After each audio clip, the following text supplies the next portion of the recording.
Bien, cuando el arrepentimiento es genuino, la disposición para volver a pecar se ha ido. Si el arrepentimiento es genuino, ya no estamos dispuestos. Y si lo hacemos o recaemos, lo hacemos sabiendo y ya no somos inconscientes. Ya estamos conscientes de lo que estamos haciendo. El arrepentimiento genuino es una reforma de conducta. Cuando el arrepentimiento genuino y verdadero conduce a la restitución, persona privilegiada en todas sus acciones y derechos. El verdadero arrepentimiento es un cambio permanente de carácter y conducta. Quiero decirte algo, y quiero aprovechar también para hablar sobre un tema que es importante, porque ha habido muchas que durante los años me han preguntado, ¿por qué hay muchas personas que recaen? ¿Por qué hay muchas personas que llegan a la iglesia, Dios ha hecho grandes obras, milagros, y se van de la iglesia? ¿Por qué hay personas que estando en la iglesia no tienen un cambio? ¿Por qué hay personas que estando activas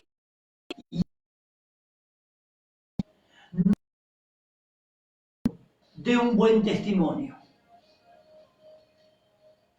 Entonces, la respuesta, o una parte, podríamos ir a las raíces, que hay dos razones desde mi punto de vista.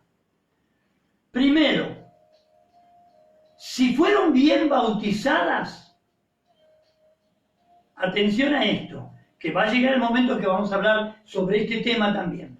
Si no fueron bien bautizadas, como manda la Escritura, entonces puede estar ahí el problema. Segundo, si está bien bautizada de acuerdo a las Escrituras, puede ser que su arrepentimiento no haya sido verdadero. Entonces, al no haberse arrepentido, la persona sigue con la tendencia a pecar. Muchas veces hay personas jóvenes, que vienen a la iglesia y se bautizan porque hay una chica, una jovencita que les gusta. Entonces consideran. Hay otras veces que las chicas vienen porque ven un jovencito elegante y bueno, de alguna manera lo quieren conquistar. A veces alguien le dice, ay, a mí me gustaría estar en la música. ¿Te gustaría estar en la música? Si es para tocar la timbaleta, la batería, el bajo, la guitarra, me bautizo. Pero no hay arrepentimiento. Y ahí tenemos que hablar un poquito sobre el arrepentimiento. Está fundado en un cambio de opinión para pertenecer al verdadero arrepentimiento. Segundo, el arrepentimiento falso está fundado en el egoísmo. Tercero, ¿cómo se puede conocer este arrepentimiento falso? Porque sí que deja los sentimientos sin cambio, es decir, se abstiene del pecado, no. Es decir, ¿se abstiene del pecado?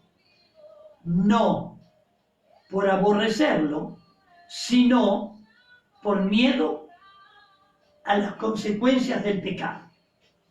Es decir, la persona se arrepiente, o sea, reconoce cuando va a las aguas del bautismo o hace un trato con el Señor, se arrepiente porque, bueno, alguien le dijo que si reconoces al Señor podemos orar y podés ser bendecido, o un ser querido se puede sanar. Entonces, activado por el sentimiento, se arrepiente, pero en realidad se arrepiente por ese sentimiento, no es un arrepentimiento verdadero, es un arrepentimiento espurio, falso, mentiroso, totalmente ese arrepentimiento. Segundo, obra muerte. Lleva a la persona a un ocultamiento hipócrita. Trata de mentir, no eran ciegos, pero fueron abiertos sus ojos y se dieron cuenta que estaban desnudos y se escondieron.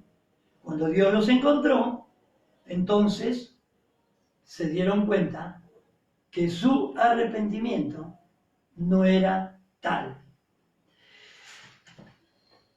El arrepentimiento falso produce solo una reforma parcial de la conducta. Por eso no hay una transformación, no hay un cambio. Y es una reforma forzada de acuerdo a la conducta y a los eventos ocasionales, como decía hace un momento. La persona a una seguridad falsa. Hay personas que están en una iglesia y nunca se han arrepentido. Y tienen una sensación de admitir a veces, una sensación de seguridad. Levanta tus manos, alaba al Señor y hablan como si fuesen. Y es muy probable que salen de ahí y están con su estómago, ay, comí algo que me cayó mal, y se van a Doña Rosa para que le tire el cuerito. Tienen apariencia de piedad, pero niegan la eficacia de ella. Endurece el corazón, cauteriza la conciencia, rechaza a Jesús como base de su esperanza. Es efímero y temporal, o sea, pasajero y de corta duración. Hoy están en la iglesia, mañana no están más. La semana que viene vuelven, dentro de un mes se van de vuelta. Cuando están en el primer amor, en el primer toque, oh, alaban al Señor, saltan, brincan, se nos quieren llevar todos al altar. Al otro día andan con los brazos arrastrando, como el chimpancé. Entonces, tenemos una evidencia clara lo que es un arrepentimiento falso. Ahora vemos por qué los pecadores, bajo convicción, sienten y piensan que fue una gran cruz, un peso, volverse cristianos. Y en todo caso, cuando no se arrepintieron, ni siquiera se volvieron cristianos. Solamente creyentes. Creyentes hay por todos lados. Lo que hay poco, escasean, son cristianos. Y cristiano es aquel que tiene la mente de Cristo, que todo está relacionado con Cristo Jesús. Caminamos a la par, creemos en sus promesas, pedimos que aumente nuestra fe, tenemos convicción, creemos que todo lo podemos superar, impartimos palabra de vida, oramos por los enfermos, creemos que se van a sanar. Y en las buenas y en las malas, seguimos creyendo en Dios.